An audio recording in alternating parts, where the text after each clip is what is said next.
कोई, और chapter number 7 को रिव्यू करके हम जो है इसको फाइनल करते हैं। तो हमने देखा था कि कीरास की जो सीक्वेंशियल एपीआई है उसमें बहुत सारी प्रॉब्लम्स थी। जैसे वो एक लीनियर स्टैक ऑफ लेयर्स पे काम करता था, और अगर आपके पास मल्टी मॉडल इनपुट्स हैं या मल्टी मॉडल आउटपुट्स हैं, या इवन अगर आपके पास टेक्स्ट भी जो है 2 टेक्स्ट इनपुट आ रहे हैं, तो कीरास की जो सीक्वेंशियल एपीआई है वो प्रोसेस नहीं कर सकते। और इसी तरीके से हमने देखा था कि और बहुत सारे सिनेरियोज ऐसे हैं जहाँ पे आपको जो है ग्राफ लाइक मॉडल्स बनाने पड़ते हैं। मॉडल की जो टोपोलॉजी होती है वो ग्राफ लाइक होती है, डायरेक्टेड एसाइक्लिक ग्राफ। तो उस तरह के सिनेरियोज में सीक्वेंशियल एपीआई काम नहीं कर सकती, तो हमें फंक्शनल एपीआई की तरफ जाना पड़ता है। इसकी कुछ एग्जांपल्स भी देखी थी हमने, कि मिसाल के तौर पर अगर आप जो है किसी कपड़े की कीमत जो है, मार्केट कीमत मालूम करना चाह रहे हैं, यूज़र कुछ इन्फॉर्मेशन दे रहा है, मेटा डेटा दे रहा है, जैसे कि आइटम जो है उसकी ब्रांड क्या है, एज क्या है, और उसकी टेक्स्ट डिस्क्रिप्शन है और पिक्चर है। इसकी बेस पे प्रोडिक्शन करना है, तो हम एक जॉइंट मॉडल बनाएंगे। अगर इंडिविजुअल मॉडल बनाते हैं हम तो वो इतनी अच्छी प्रोडिक्शन नहीं कर सकता। ये हम लास्ट क्लास में देख चुके थे।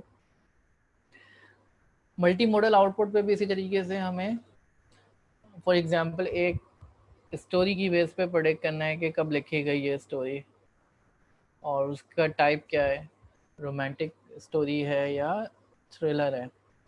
तो ये तमाम काम करने के लिए हमें फंक्शनल एपीआई की ज़रूरत पड़ेगी। ठीक है। इसके अलावा नॉन लीनियर नेटवर्क आर्किटेक्चर, मिसाल के तौर पर इंसेप्शन देखा था हमने। इंसेप्शन जो है एक कॉन्नेट प्री ट्रेंड आर्किटेक्चर है, जैसे और बहुत सारे आर्किटेक्चर्स हैं जिसमें स्टार्टिंग विद ली नेट है हमारे पास, एलेक्स नेट है, देन इंसेप्शन है, एक्सेप्शन है, देन रेस्ट नेट है, देन हमारे पास मोबाइल नेट है, डेंस नेट है। ये बहुत सारे आर्किटेक्चर्स मौजूद हैं।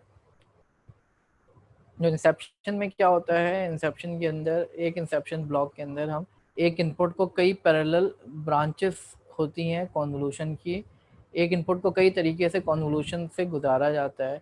मिसाल के तौर पर कहीं पे कॉन्वोल्यूशन 2D लगाया, कहीं पे 2 कॉन्वोल्यूशन 2D लगाए विद डिफरेंट स्ट्राइड्स, और कहीं पे जो है हमने एवरेज पुलिंग लगाई, कहीं पे 3 कॉन्वोल्यूशन लगा दिए। तो ये मुख्तलिफ तरीके से एक ही इनपुट से फीचर्स निकालें और उनको कंकेटिनेट कर दिया।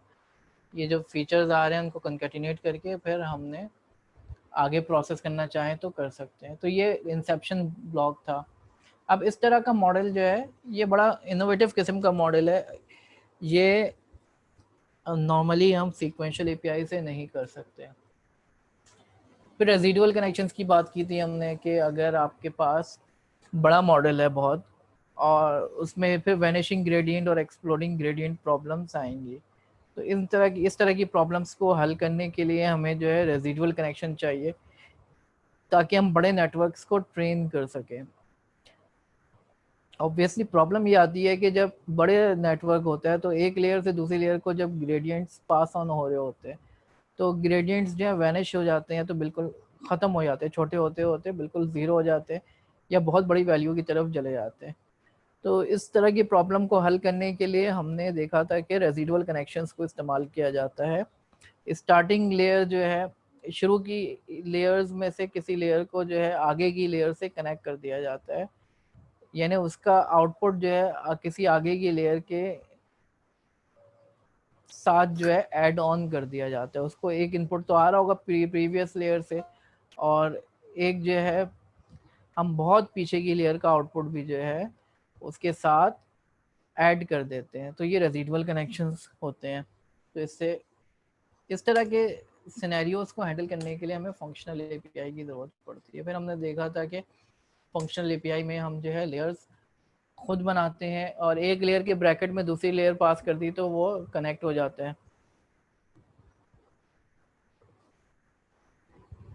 इसी तरीके से हमें क्या करना पड़ता है, ये एक एग्जांपल थी एमनेस्ट की, जिसके अंदर हमने 2 तरीके से जो है एक मॉडल बनाया था, एक सीक्वेंशियल एपीआई को यूज़ करके और एक फंक्शनल एपीआई को यूज़ करके। सीक्वेंशियल एपीआई तो वही जो तरीका है हम देखते आए हैं, सीक्वेंशियल के अंदर जो है लेयर्स को ऐड कर देते हैं। फंक्शनल एपीआई के अंदर हम क्या करते हैं, एक लेयर बनाई, उसके बाद एक और लेयर बनाई और उसको पिछली लेयर से कनेक्ट करना हो तो ब्रैकेट के अंदर उसको पास ऑन कर देते हैं, प्रीवियस लेयर को पास ऑन कर दे, ब्रैकेट के अंदर ये दोनों कनेक्ट हो जाती हैं। आखिर में हम मॉडल बनाते हुए जो है इनपुट और आउटपुट दे देते हैं। तो इस तरीके से फंक्शनल एपीआई काम करती है। ठीक है, कंपाइल वैसे ही होगा, मॉडल डॉट कंपाइल करते हुए आप ऑप्टिमाइज़र बताओगे, आरएमएस, प्रॉप, एडम, कोई भी ऑप्टिमाइज़र इस्तेमाल कर सकते हैं। लॉस जो है categorical cross entropy, since this is a multi class classification problem. फिर मल्टी इनपुट मॉडल्स हमने बनाए थे कि एक क्वेश्चन है, उसके साथ रेफरेंस टेक्स्ट है, तो दो टेक्स्ट आ रहे हैं, उसको एलएसटीएम से गुजारा हमने और फिर कंकेटिनेट करके डेंस को पास ऑन कर दिया। तो दो इनपुट्स हैं जिसको एलएसटीएम से गुजार रहे हैं, तो हम जो है जब मॉडल बना रहे होंगे तो हम जो है दोनों इनपुट को एज अ लिस्ट पास करेंगे और आउटपुट जो है हमारा आंसर है उसको हमने जो है अलग से पास किया, तो इनपुट और आउटपुट कनेक्ट हो गए। ये सारी चीज़ें हम कर चुके हैं। इसी तरीके से मल्टी मॉडल आउटपुट पे भी वैसे ही काम करेंगे हम। यहाँ पे सिर्फ एक चीज़ है, लॉस स्पेसिफाई करना। मल्टी मॉडल आउटपुट के अंदर हमें, क्योंकि कई आउटपुट्स आ रहे होंगे, आप एक साथ जो है रिग्रेशन भी अप्लाई कर रहे होगे, क्लासिफिकेशन भी अप्लाई कर रहे होगे, तो आप एक साथ कई तरह के काम कर रहे होगे, तो लॉस जो है कई आ रहे होंगे, उनको कंबाइन कैसे करोगे? उसको कंबाइन करने का तरीका ये होगा कि उनको ऐड ऑन करो। फॉर एग्जांपल रिग्रेशन की वैल्यू जो है वो मीन स्क्वायर एरर आएगा या मीन एब्सोल्यूट एरर आएगा, एमएई या एमएसई, और इसी तरीके से क्लासिफिकेशन का लॉस आएगा, कैटेगोरिकल क्रॉस एंट्रोपी या बाइनरी क्रॉस एंट्रोपी। आप इनको कंबाइन करने के लिए आपने या तो ऐड ऑन करोगे जब, तो एक वैल्यू हो सकता है कि वो स्केल में बड़ी हो, दूसरी छोटी हो स्केल में, तो एक का इन्फ्लुएंस ज़्यादा हो सकता है। इस चीज़ को ख़त्म करने के लिए आपको लॉस को जो है वेट्स देने होंगे, तो आप वेट्स भी दे सकते हो अलग से, जो आगे हमने दिया है। लॉस को बैलेंस करने के लिए हमने अलग अलग वेट्स दे दिए हैं। मिसाल के तौर पर एज जो क्योंकि रेग्रेशन है, रेग्रेशन की वैल्यूज़ बड़ी आ रही होती हैं, तो उसको कम वेट दो ताकि वो बैलेंस आउट हो जाए। इनकम को जो है 1 वेट दे दिया, जेंडर को 10 दे दिया क्योंकि वो बाइनरी क्रॉस एंट्रोपी है, बहुत छोटा होगा, तो उसको जो है 10 वेट दे दिया। ठीक है, फिर हमने देखा था कि कुछ ऐसी प्रॉब्लम्स होती हैं जहाँ पर हमें डायरेक्टेड एसाइक्लिक ग्राफ बनाना होता है। मिसाल के तौर पर इंसेप्शन के अंदर, अब इस तरह का आर्किटेक्चर कैसे बनेगा? इस तरह का आर्किटेक्चर बनाने के लिए आप जो है पहले कॉन्फ 2D लगाया जिसमें 128 फिल्टर्स हैं और 1 बाय 1 का कॉन्वोल्यूशन है, ये पहली ब्रांच हो गई। दूसरी ब्रांच में क्या है, कॉन्फ 2D और कॉन्फ 2D है, तो दूसरी ब्रांच में कॉन्फ 2D और कॉन्फ 2D लगाया, एक 1 बाय 1 का, एक 3 बाय 3 का। तीसरी ब्रांच के अंदर देखें, अगर पीछे जाके एवरेज पुलिंग है और कॉन्फ 2D है, तो हम एवरेज पुलिंग और कॉन्फ 2D लगाया, और चौथी ब्रांच के अंदर कॉन्फ 2D, कॉन्फ 2D, कॉन्फ 2D, तो हम वही लगा देते हैं, कॉन्फ 2D, कॉन्फ 2D, कॉन्फ 2D। तो ये तीन पैरेलल ब्रांचेस हैं, इनको कंकेटिनेट कर देंगे हम, कंकेटिनेट करके जो है आउटपुट हमारे पास आ जाएगा। तो ये इंसेप्शन का मॉड्यूल बनाना नॉर्मली जो है सीक्वेंशियल एपीआई से नहीं हो सकता, ये इसके लिए आपको फंक्शनल एपीआई की ज़रूरत पड़ेगी। ठीक है,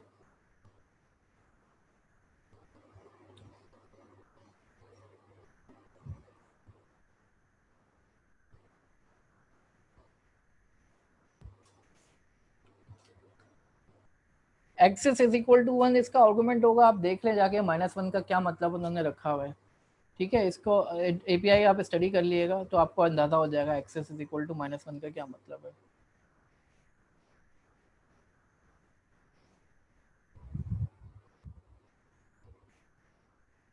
फिर रेजिडुअल कनेक्शंस हम कैसे बनाएंगे, ये मैंने आपको लास्ट क्लास में करवाया भी था, इसको दोबारा चला के देख लेते हैं।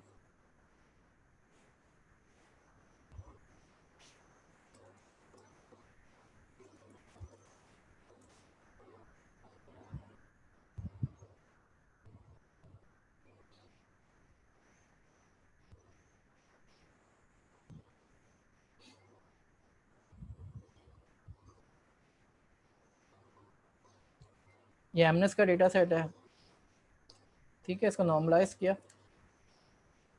अब मैंने यहाँ पे क्या किया है, एक लेयर आई है, इनपुट लेयर, इनपुट लेयर के साथ मैंने एक लेयर लगाई है एक्स, ठीक है, ये एक्स हो गई। फिर दो लेयर्स और लगाई हैं, और इसमें आखिरी वाली लेयर में वाई पड़ा होगा। अब मैंने एक्स और वाई को ऐड किया है, एक्स और वाई को ऐड किया है, ये आउटपुट यहाँ पे भी आ रहा है, ठीक है।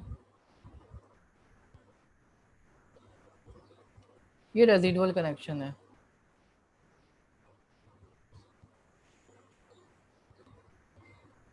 दिस इज रेजिडुअल कनेक्शन, कि मैंने जो है एक्स और वाई को ऐड किया है, उसके बाद फिर ये रेजिडुअल कनेक्शन लगाने के बाद फिर डेंस लगाया मैंने, और क्योंकि ये रिग्रेशन की प्रॉब्लम है बूस्टन हाउसिंग डेटा सेट की, तो उसके ऊपर जो है रिग्रेशन प्रॉब्लम अप्लाई करके इसको सॉल्व किया है, ठीक है।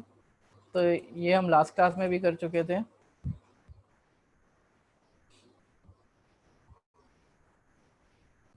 ये 100 ईपॉक्स तक चलता रहेगा।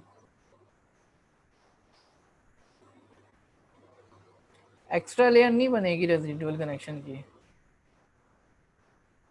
रेजिडुअल कनेक्शन का मतलब है एक पीछे की लेयर, ये एक्स पीछे की लेयर थी ना, उसको वाई के साथ ऐड कर दिया, वाई और एक्स को ऐड करके जेड नाम दे दिया, नाम कुछ भी दे सकते हो। तो एक पीछे की लेयर को उठा के, जैसे यहाँ पे करा है, यहाँ पे पीछे डायग्राम भी दिखाई थी इसकी,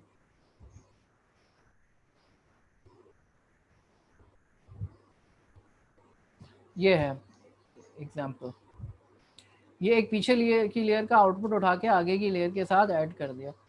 तो हमारी एग्जाम्पल में ये एक्स था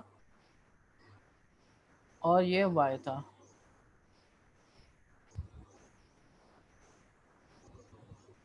तो वाई और एक्स ऐड हुए, और उसके बाद हमने डेंस लगाया था यहाँ पे, ठीक है।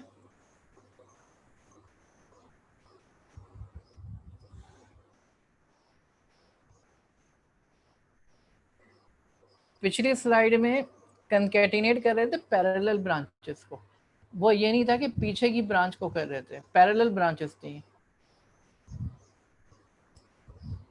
यहाँ पर हमने जो कंकेटिनेट किया था ना,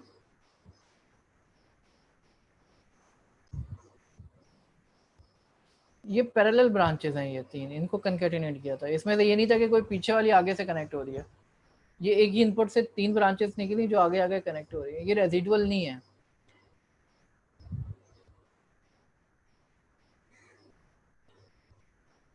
रेजिडुअल का मैंने बताया ना, जब बड़ा नेटवर्क हो आपके पास, जब ज़रूरत पड़ती है, क्योंकि वैनिशिंग ग्रेडियंट प्रॉब्लम आना शुरू हो जाती है। एक लेयर से जब दूसरी लेयर को ग्रेडियंट पास ऑन होता है, वो छोटा होता जाता है। जब बहुत सारी लेयर होंगी तो ये छोटा होते होते होते जीरो पे पहुंच जाते हैं। तो पीछे का डेटा आगे पहुंचाने के लिए आपको रेजिडुअल कनेक्शन की जरूरत पड़ेगी, वरना पीछे का डेटा जब आगे पास ऑन होगा तो वो बिल्कुल जीरोइज हो चुका होता है, ठीक है। किसी भी चीज़ पे अप्लाई कर सकते हैं, कन्वोल्यूशनल न्यूरल नेटवर्क पे भी, एलएसटीएम पे भी अप्लाई हो कर सकते हैं, ठीक है जनाब। So that is residual connection.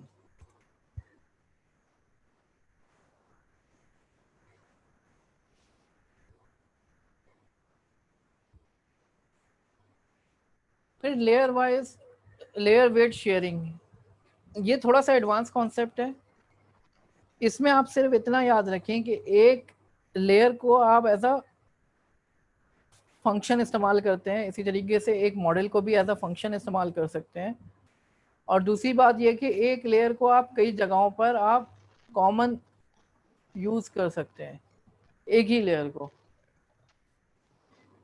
For example यहाँ पे layer dot L S T M है, यह आपने इनपुट लेफ्ट के साथ भी यूज किया और इनपुट राइट के साथ भी यूज किया। लेफ्ट के इनपुट में को आपने एल एस टी एम के ब्रैकेट में पास कर दिया, तो ये एल एस टी एम जो है ये लेफ्ट से कनेक्ट हो गया, लेफ्ट के साथ कनेक्ट हो गया। फिर इसको राइट पास किया तो ये राइट के साथ भी कनेक्ट हो गया। ठीक है,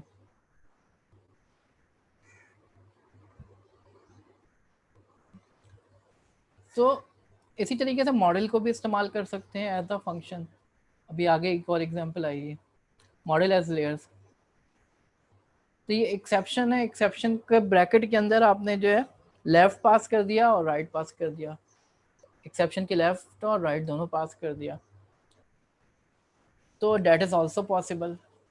तो एक ही मॉडल को आप कई जगहों पे शेयर कर सकते हैं, उनके वेट्स भी शेयर हो जाएंगे। इसी तरीके से लेयर्स को भी आप शेयर कर सकते हैं।